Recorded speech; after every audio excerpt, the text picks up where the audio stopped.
नहमदुहु व नसल्ली अला रसूलिहिल करीम। अऊज़ु बिल्लाहि मिनश शैतानिर रजीम। बिस्मिल्लाहिर रहमानिर रहीम। या अय्युहल्लज़ीना आमनू उदखुलू फिस्सिल्मि काफ़्फ़ा व ला तत्तबिउ खुतुवातिश शैतान इन्नहु लकुम अदुव्वुम मुबीन। सदक़ल्लाहुल अज़ीम। तमाम किस्म की हम्दें, तारीफ़ें, बड़ाइयाँ, किबरियाइयाँ अल्लाह रब्बुल इज़्ज़त के लिए जो सारे जहानों का खालिक व मालिक है, और दुरूद व सलाम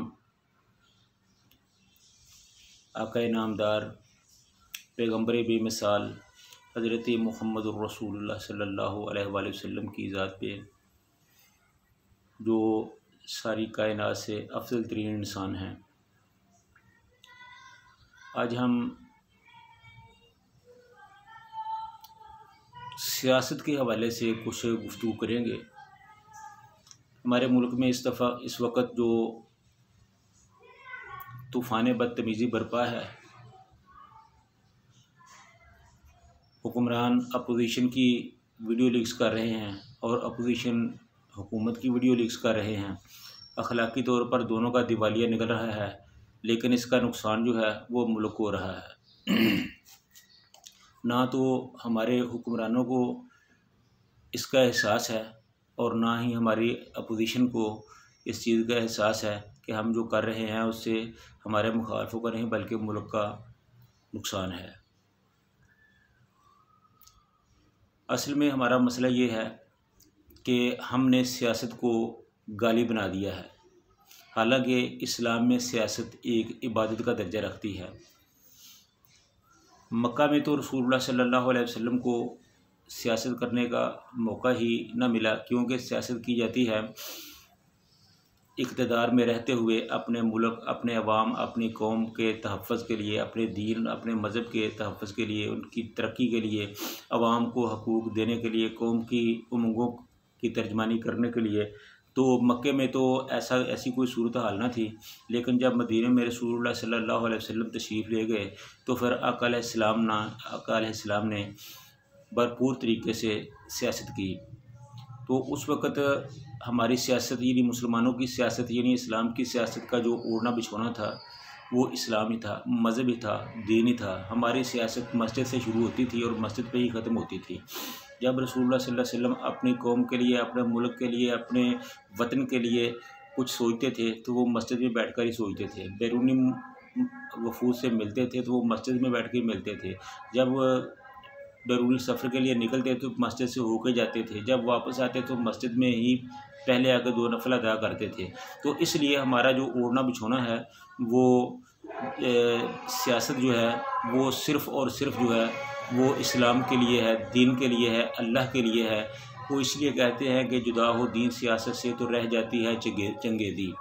तो दीन को अगर अब इस वक्त भी दीन और सियासत को जब अलग अलग करेंगे तो फिर हालात वही होंगे जो हमारे सामने आजकल चल रहे हैं। सियासत की रूह को समझने के लिए यानी कि हर बंदे का एक नज़रिया होता है। तो पाकिस्तान का जो नज़रिया है वो उसका नज़रिया 2 कौमी नज़रिया है, यानी इस्लाम का नज़रिया है। यानी कि पाकिस्तान बना था, हिंदुस्तान अंग्रेज़ों से आज़ादी ली थी, हिंदुस्तान से अलग हुआ था सिर्फ़ अपने मज़हब, अपने कलमा, अपने दीन की आज़ादी और सरबुलंदी के लिए। इसलिए हमारा जो नज़रिया है, जिसको नज़रिया पाकिस्तान कहा जाता है, वो दरअसल नज़रिया इस्लाम है, नज़रिया दीन व मिल्लत है। तो इसलिए हमें अपने नज़रिया से कभी किसी सूरत में भी हटना नहीं चाहिए। अल्लाह ताला का इरशाद बारी है कि या अय्युहल्लज़ीना आमनू या अय्युहन्नासु उबुदू रब्बकुमुल्लज़ी खलक़कुम, कि ए लोगों, मैंने तुम्हें अपनी इबादत के लिए पैदा किया है। तो हमारी जो इस दुनिया में आने का मकसद है, हमारी जो सियासत है, हमारी जो मईशत है, हमारी जो इक़्तिसादियात है, जो कुछ भी है वो सारी मज़हब के ही ताबे है, वो दीन के ही ताबे है। तो इसलिए अल्लामा इक़बाल ने ये कहा था कि वो मुअज़्ज़ज़ थे ज़माने में अहले कुरान होकर और हम ख़ार हुए ज़माने में तारिके कुरान होकर। तो इसलिए हमें ये कहने में कोई आर नहीं है कि हम कहते हैं कि हम फ़कीरों से दोस्ती कर लो, गुर बता देंगे बादशाही के। क्या इश्क ने समझा है, क्या हुस्न ने जाना है, हम खाक नशीनों की ठोकर में ज़माना है। तो हज़रात, ये जो सियासत है, ये आपका क्या ख़्याल है कि रसूलुल्लाह सल्लल्लाहु अलैहि वसल्लम ने ये बग़ैर सियासत के ही मदीने की हुकूमत रियासत कायम कर ली थी। हज़रत अबू बकर सिद्दीक़ ने बग़ैर सियासत के ही आधा अरब फ़तह कर लिया था। तो क्या हज़रत उमर रज़ी अल्लाह तआला अन्हु ने बग़ैर सियासत के ही पूरी दुनिया, आधी दुनिया पर झंडे गाड़ दिए थे। तो ये हज़रात, उन्होंने भी सियासत की थी, लेकिन सियासत कैसी थी? वो इस्लाम के ताबे थी, वो अल्लाह रसूल के अहकामात के ताबे थी, वो मादर पिदर आज़ाद नहीं थी। यहाँ कभी मेरा जिस्म मेरी मर्ज़ी आ जाती है, कभी जेंडर ट्रांसपेल आ जाता है, कभी कुछ आ जाता है, कभी कुछ आ जाता है। हम तो दीन से बगावत कर रहे हैं, अल्लाह रसूल से बगावत कर रहे हैं। वो मसला जिसकी वजह से अल्लाह ताला ने कौम लूत को तबाह किया था, हर बंदे को पता है, हर हमारे मुसलमानों के बच्चे बच्चे को पता है। जिसकी वजह से कौम लूत तबाह हुई थी, उन नज़रियात को हम अप्रोच दे रहे हैं, उनको तरक्की दे रहे हैं, उनको कायम करने के लिए सब कुछ किया जा रहा है। तो हम पे अज़ाब नहीं आएगा तो और क्या होगा? ये पहले कम है कि हम पे कौन कैसे हुक्मरान मुसल्लत हुए हैं, किस तरह हम पे जो सैलाब का अज़ाब मुसल्लत हुआ है, किस तरह महंगाई का अज़ाब मुसल्लत हुआ है, और हमारे ऊपर से जो इक़दाम चल रहे हैं वो मज़ीद अज़ाबों को दावत देने वाले हैं। तो मेरे भाइयों, अपना किबला दुरुस्त कीजिए, अपने नज़रियात को दुरुस्त कीजिए। आप अपने ज़हन में एक बात बिठा लीजिए कि हमारा उड़ना और बिछोना सिर्फ़ दीन है, मज़हब है, इस्लाम है। अगर इससे बाहर निकल कर हम सियासत करेंगे तो हम कहीं कभी नहीं रहेंगे। तो अल्लाह ताला ने फरमाया था कि ए मुसलमानों, यहूदियों से, गैर मुस्लिमों से दोस्ती ना करो, क्योंकि वो तुम्हारे दोस्त नहीं हैं। और हम कहते हैं कि हमने करनी है। तो दीनी मामलात में, मज़हबी मामलात में हम दूसरों के दस्ते नगर हैं। तो ये सब क्यों हैं? ये सिर्फ़ दीन की दूरी है, दीन से दूरी है। आज भी हम अपने असल पे लौट आए तो हमारे मसाइल जो है वो हल हो सकते हैं। इन लोगों ने, यानी ईसाइयों ने, यहूदियों ने, गैर मुस्लिमों ने, मुसलमानों के दुश्मनों ने मुसलमानों को नुकसान पहुँचाने के लिए, इनके मरकज़ को तोड़ने के लिए, इनकी ताकत को ख़त्म करने के लिए तकरीबन 1300 साल तक जद्दोजहद की। 1300 साल तक उन्होंने दिन रात मेहनत की कि मुसलमानों की ताकत को, यानी खिलाफत के निज़ाम हुकूमत को ख़त्म कर दिया जाए। यही वो नुस्ख़ा है जिसकी वजह से मुसलमान हमारे ताबे हो सकते हैं, मुसलमानों का गलबा जो है वो ख़त्म हो सकता है। तो हज़रात, मुसलमानों ने 1300 साल तक पूरी दुनिया पे हुकूमत की, आलमी ताकत रहे हैं। और जिस दिन से, यानी 1923 से 1925 से, जब से हमारी तुर्की में खिलाफत ख़त्म हुई है, उस दिन से हम ज़ीलो ख्वार हो रहे हैं। तो मेरे भाइयों, आज भी हम सिर्फ़ इज़्ज़त इसी तरह हासिल कर सकते हैं कि हम अपने असल पे लौट जाएँ। हम अपनी निश्चित सानिया के लिए कुछ करके दिखाएँ। वो क्या है? वो हमारा सबसे पहली बात तो ये है कि वो हमारा वही निज़ाम हुकूमत है जिसे खिलाफत कहा जाता है, हम उसको अपना लें। जब हम उसको अपनाएंगे तो हमारा एक मरकज़ कायम हो जाएगा। जब हम एक मरकज़ पे आ जाएंगे तो सारे मुसलमान इकट्ठे हो जाएंगे। इस तरह हम मुसलमानों को इकट्ठे करते करते क़यामत तक लगे रहेंगे, लेकिन मुसलमान इकट्ठे नहीं हो सकते, कभी भी नहीं हो सकते। कौन अपनी हुकूमतों को छोड़ता है? कौन अपने मुल्कों को छोड़ता है? कौन अपने इख्तियारात को छोड़ता है? कोई भी इसके लिए तैयार नहीं होगा।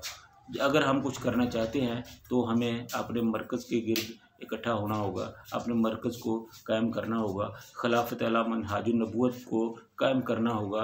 तो हमें फिर वो पहले वाला दौर जो है वो लौटाना होगा।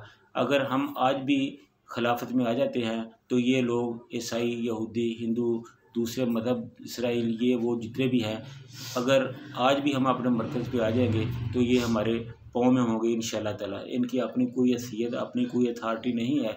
ये सिर्फ़ इसलिए है कि हम कमज़ोर हो गए हैं। और हम कमज़ोर क्यों हुए हैं? इसलिए कि हम अपने मज़हब से दूर चले गए हैं, अपने मरकज़ से दूर चले गए हैं, अपने मिल्लत को छोड़ दिया है।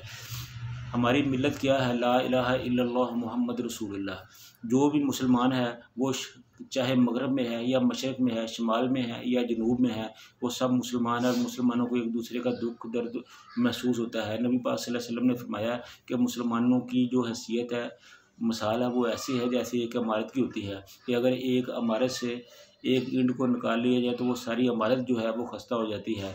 तो जिस्म के किसी एक हिस्से को तकलीफ़ हो तो पूरा जिस्म महसूस करता है। तो ये हमारी मिल्लत है, ये हमारी कौम है, ये हमारी कौमी नज़रिया है कि हम ला इलाहा इल्लल्लाह पर हमारी जो हमारे नज़रियात जो हैं वो कायम है। अगर आज भी हम इस पे आ जाएं तो हम ठीक हो सकते हैं। अगर हम अपने नज़रियात पे नहीं आएंगे, हम अपने मिलत पे इकट्ठे नहीं होंगे, तो हमें ज़लील ख़ार होने से कोई भी नहीं बचा सकता। तो अल्लाह ताला से दुआ है कि अल्लाह ताला हमें एक नज़रिए पे, एक मिलत पे, एक मरकज़ पे इकट्ठा कर दे। अगर ऐसा हो जाए तो हम आज भी दुनिया में कामयाब और कामरान हैं। आज भी दुनिया हमारी, आपकी, सबकी ग़ुलाम है। अगर हम अपनी मिलत पे, अपने मरकज़ पे इकट्ठे नहीं होंगे तो जिस तरह आज हम ज़लील ख़ार हो रहे हैं, तो इस तरह क़यामत तक भी लगे रहेंगे तो ऐसा ही होगा। तो अल्लाह ताला हम सबको समझ कर अमल करने की तौफ़ीक़ अता फ़रमाए। व आखिरु दावाना अनिल हम्दुलिल्लाहि रब्बिल आलमीन।